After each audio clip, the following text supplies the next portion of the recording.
Bonjour, je suis l'instigatrice du projet L'effet papillon qui favorise l'entraide et la lecture.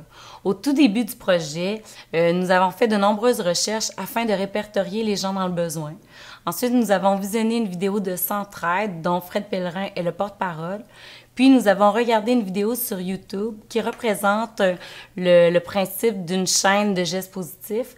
Et finalement, nous avons lu les 8 objectifs du millénaire sur le site de l'ONU. Bonjour, nous sommes présentement à l'École des pionniers et nous allons rencontrer des élèves de 3e cycle du primaire qui ont travaillé très fort au fameux projet L'effet papillon.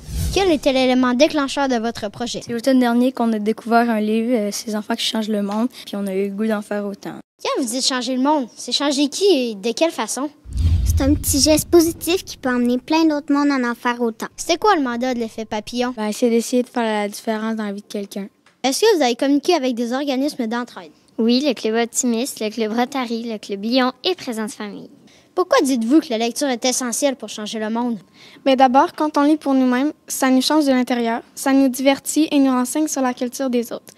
L'auteur Dominique Demers dit que la lecture guérit. Comment avez-vous fait la découverte d'Haïti? Madame Rosée Morissette est venue nous présenter des photos d'avant et d'après le tremblement de terre d'Haïti de janvier 2010. Elle nous a permis d'écrire des lettres et de faire des échanges de vidéos avec les élèves du collège Édouard-Pascal à Haïti. Avez-vous lu des livres sur Haïti?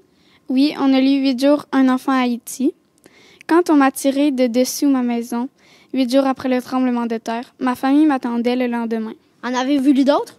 Oui, Haïti, mon pays. Je veux faire rayonner ceci en tout lieu. Faire savoir qu'Haïti est un don des cieux. Et vous, qu'avez-vous lu? Je suis fou de Vava. Cher ami que je ne connais pas encore, tu as peut-être mon âge et tu vis aussi avec ta grand-mère dans une petite ville de l'autre côté de la mer des Caraïbes. Avez-vous lu des recueils de poésie? Oui, on a lu Haïti, mon pays, ce qui nous a amené à lire Manga, mon village. Ça nous a donné l'idée de créer notre propre recueil de poèmes, Québec, ma province. On a demandé à l'enseignante d'art plastique de nous aider à créer nos autoportraits pour les mettre dans le livre. Il paraît que vous avez intégré une immigrante dans votre classe. Oui, c'est Charina de la République dominicaine qui parlait seulement l'espagnol. Pour l'aider, on a fait des pages de lexique. Après ça, on s'est filmé avec l'iPad, on a lu des histoires, on les a envoyées chez elle pour qu'elle soit plus autonome à la maison. Oui, ça m'a aidé. Quel était votre public cible? Premièrement, on a eu notre classe. Après ça, on s'est jumelé avec une classe de maternelle et de 2 et 3. Grand-mère, ce masque de loup est super. On s'est aussi jumelé avec des personnes âgées. On fait aussi de la correspondance avec Haïti. On ramasse des fonds pour reconstruire l'école Édouard-Pascal.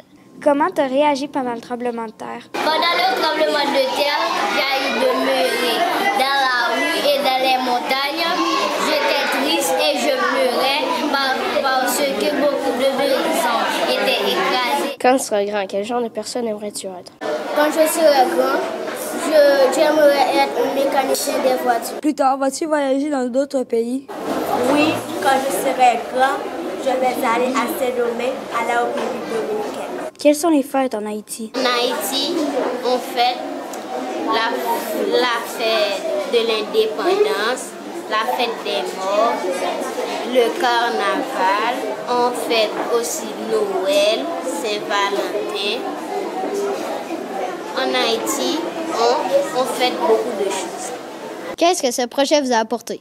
Moi, ça m'a touché dans mon cœur de voir d'autres pays qui étaient démunis. Fait que j'ai voulu apprendre sur ces pays-là et de lire des livres. Est-ce qu'il y a une chose que tu as vraiment aimée? J'ai aimé aller chez les petits parce que ça les aidait à devenir meilleurs. Un petit mot de la fin? L'effet papillon multiplie nos lectures et favorise l'entraide. Merci aux élèves de 5e année de Mme Mélanie Boutin à l'École des pionniers et merci également aux élèves de 5e année du Collège Édouard-Pascal de Carrefour à Haïti.